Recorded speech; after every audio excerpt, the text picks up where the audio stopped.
In her eyes Langdon could see what she was really thinking. I'm the one who lost my father.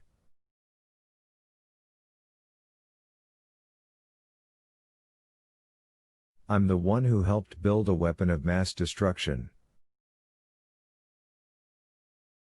This guy's kneecaps are mine. Langdon sensed the futility and let her go. He moved beside her, cautiously, down the east side of the basilica.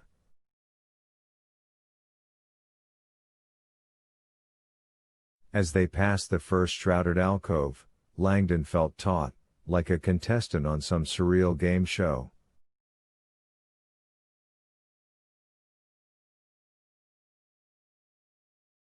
I'll take curtain number 3, he thought.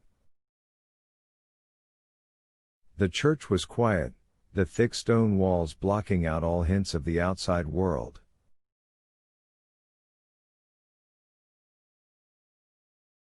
As they hurried past one chapel after the other, pale humanoid forms wavered like ghosts behind the rustling plastic.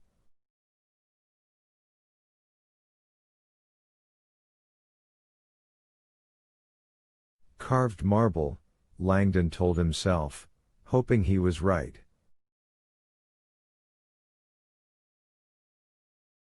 It was 8:06 p.m. Had the killer been punctual and slipped out before Langdon and Victoria had entered?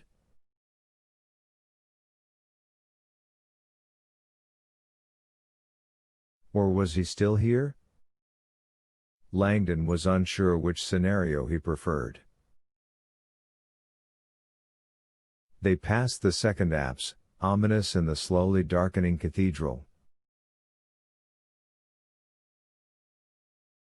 Night seemed to be falling quickly now, accentuated by the musty tint of the stained glass windows.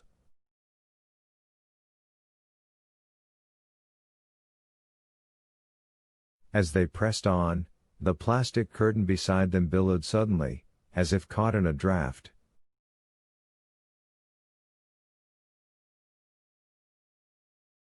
Langdon wondered if someone somewhere had opened a door.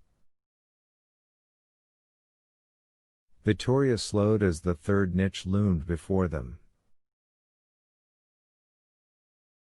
She held the gun before her, motioning with her head to the stele beside the apse.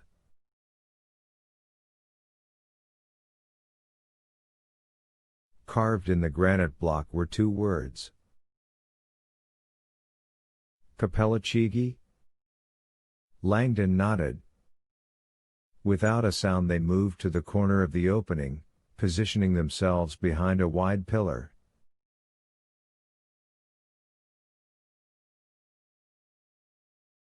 Victoria leveled the gun around a corner at the plastic. Then she signaled for Langdon to pull back the shroud. A good time to start praying, he thought. Reluctantly, he reached over her shoulder. As carefully as possible, he began to pull the plastic aside.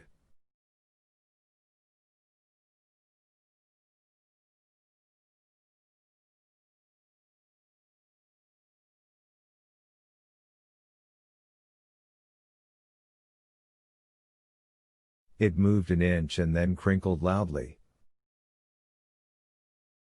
They both froze. Silence. After a moment, moving in slow motion, Victoria leaned forward and peered through the narrow slit.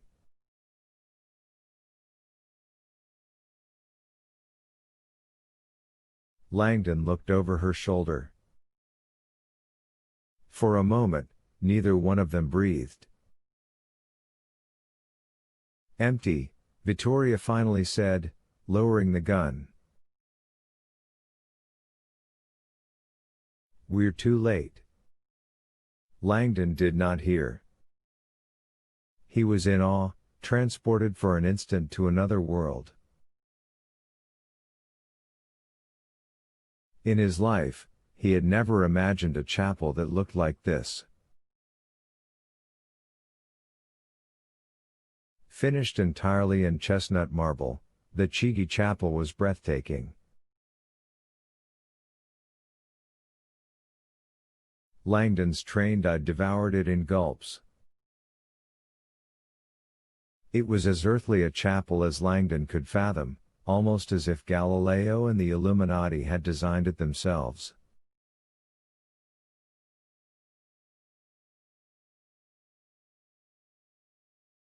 Overhead, the domed cupola shone with a field of illuminated stars and the 7 astronomical planets.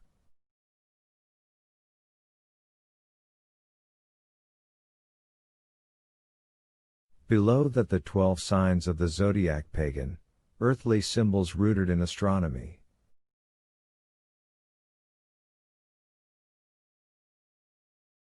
The zodiac was also tied directly to earth, air, fire, water. The quadrants representing power, intellect, ardor, emotion.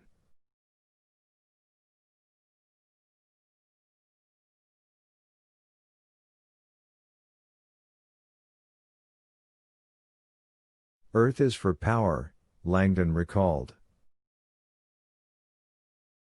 Farther down the wall, Langdon saw tributes to the Earth's 4 temporal seasons: primavera, estate, autunno, inverno.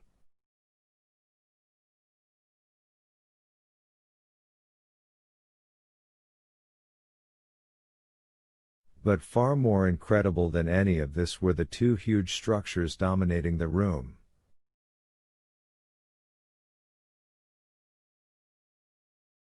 Langdon stared at them in silent wonder. It can't be, he thought. It just can't be. But it was.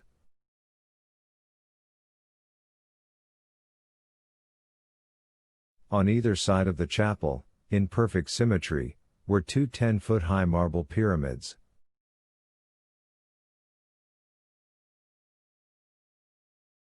"I don't see a cardinal," Vittoria whispered.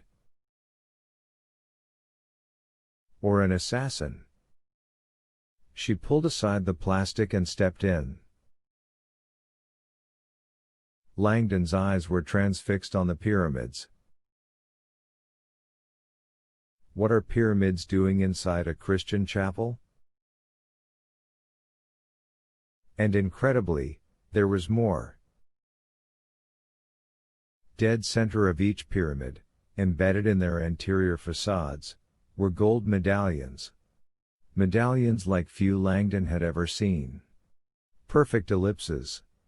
The burnished discs glimmered in the setting sun as it sifted through the cupola.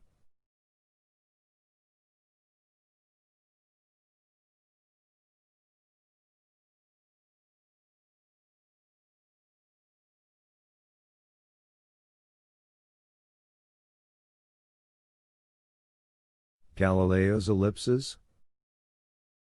Pyramids? A cupola of stars?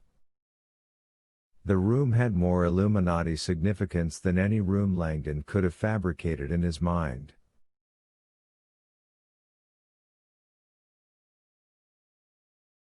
"Robert," Vittoria blurted, her voice cracking.